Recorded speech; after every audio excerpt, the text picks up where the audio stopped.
Shocking, isn't it, Heathrow? Incredible. Yeah. I mean, I think it's an event that we've never experienced before. Something like over 1,000 takeoffs and landings a day. I was sort of catching up as I was coming in this morning on Scottish football fans out in Greece, stuck there, waiting to come home after the match. And it's just a knock-on effect that's going to last days. Days. 1,300 flights. 100,000 passengers from BA alone a day.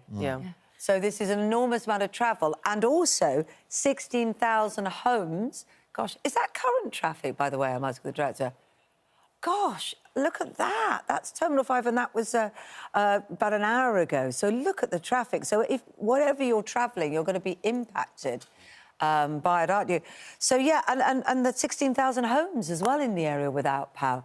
I suppose what people are going to be asking, and we're speaking to Simon Calderer, who's the master of all this. We're just seeing footage here. It's like some mobile phone footage of inside the airport here. I mean, we should say that, obviously, just to be clear, the fire isn't at the airport. The fire is at a substation. In Hayes. 4 miles away in Hayes. And you can see, look, there it is, still very much burning away.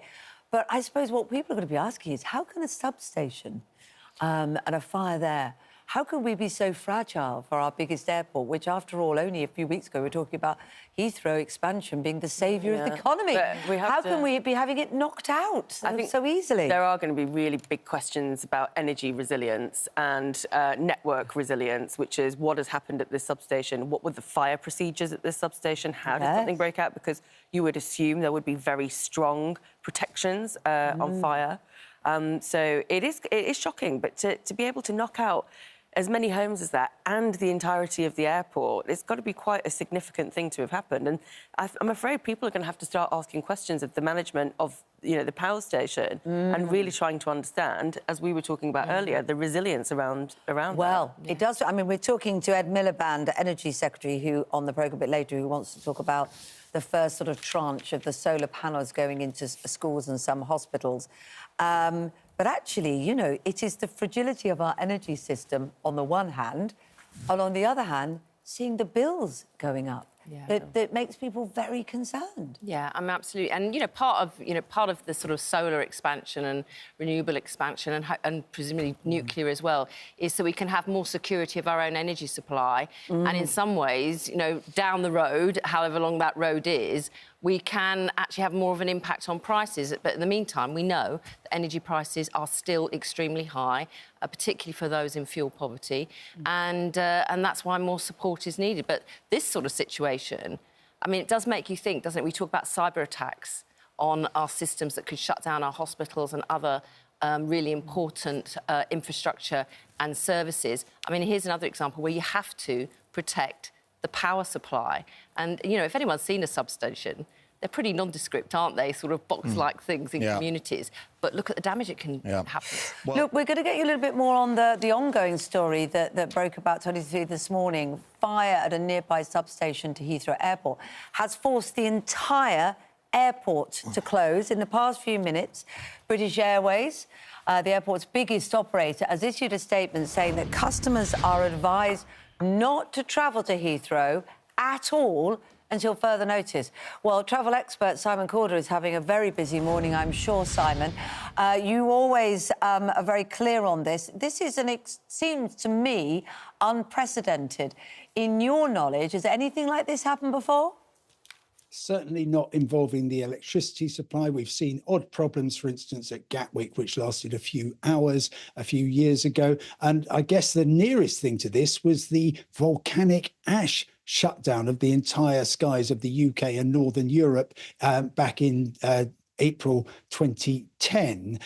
For this to happen right now is causing immense upset for hundreds of thousands of people. 1,351 flights due to take off or land at Heathrow, getting on for 250,000 passengers who are going to be trying to get where they need to be. I'm one of them. I've got a booking actually from British Airways that is due to be going out from Glasgow to London today. I've got a message saying basically we don't know when we will be able to fly you back, and that is going to be the effect for so many people. I'm just looking at the diversions here. So British Airways managed to get its first flights from Cape Town, from Accra, from Johannesburg, from Los Angeles, from San Francisco, from Singapore into Gatwick Airport, which is great, except that because people are in the right country.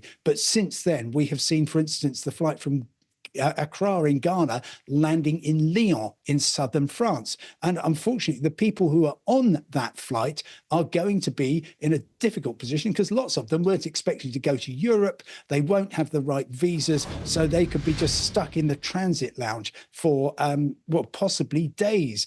British Airways is going to have its planes, its passengers, its pilots in all the wrong places. And until, I'm afraid, that gets sorted out, people are going to be flummoxed, even if we are lucky enough to get things back on track. And the pictures we've been seeing of the fire suggest that's not going to happen anytime soon. Then immediately they can start to rebuild the operation, but it's going to take days.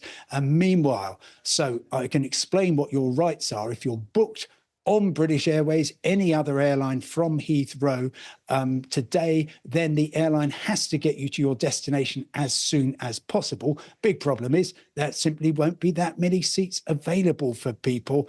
And meanwhile, if you're stuck somewhere abroad, then hopefully the airline will be finding you a hotel room. But it's desperately upsetting, enormous economic harm running into tens of millions of pounds for the airlines and wider UK business, but also great emotional problems too, because so many people are just depending on flights today to get maybe a family wedding, whatever it is. Everybody's journey is important, and over 200,000 of them today have been wrecked. Goodness me. And as you say, it doesn't look like it's going to be a quick fix. Already, we've been discussing in the studio, I'm sure it's crossed your mind, Simon, the fragility of the situation. You know, we've talked a lot about Heathrow, haven't we, you and I, on this show over the last few weeks, about the expansion of it and what it could mean. And then you find that a fire, albeit a significant one in a substation, wipes it out. It feels... Yes, sorry, carry on. Sure, yeah, critical national infrastructure, and it has just fallen over. Now, of course, we've seen the scale of the fire, and an airport like Heathrow has enormous demands on power for everything from the runway lights to the IT systems. So they are huge consumers of it, and I very much hope that somebody is working, well, they will be working on plans to try to switch the airport back on. But yes, it emphasises exactly as you say that you have this very high pressure situation. Heathrow, the busiest two-runway airport in the world with literally no space for any other flights. And Gatwick, the obvious diversion airport, well, that's the busiest single-runway airport in the world, and it's already full with all those diversions coming in. And at every airport, Manchester, Birmingham, Glasgow, all are getting diverted flights. They will not have all the baggage handlers. They won't have the UK border force. And so I'm afraid if you're expecting people to come and see you for the weekend, well, who knows which country they will end up in and when they will finally get here. I am so, so sorry. So much harm. Normally, Heathrow works like a well-oiled machine. Today, well, the spanner has gone into the works, and we are going to see, I'm afraid, lots and lots of stories of people being extremely upset. Simon, thank you so much. Simon Calder. A lot of people getting a lot of bleeps on their phones to come in as well, aren't they, to try and sort that out? A lot of people stop. Nikki on Facebook says, our son's college trip to Nashville today has been cancelled. The head of college is trying to find out more information and contact BA to find out our next flight. There are a bunch of music students. Kelly on Facebook, my son has had to divert back to Los Angeles because of he was flying back last night to Heathrow and has had to go back. So a lot of people. Yeah, keep anything coming in if it's affecting you. It'd be very interesting for us to hear about it.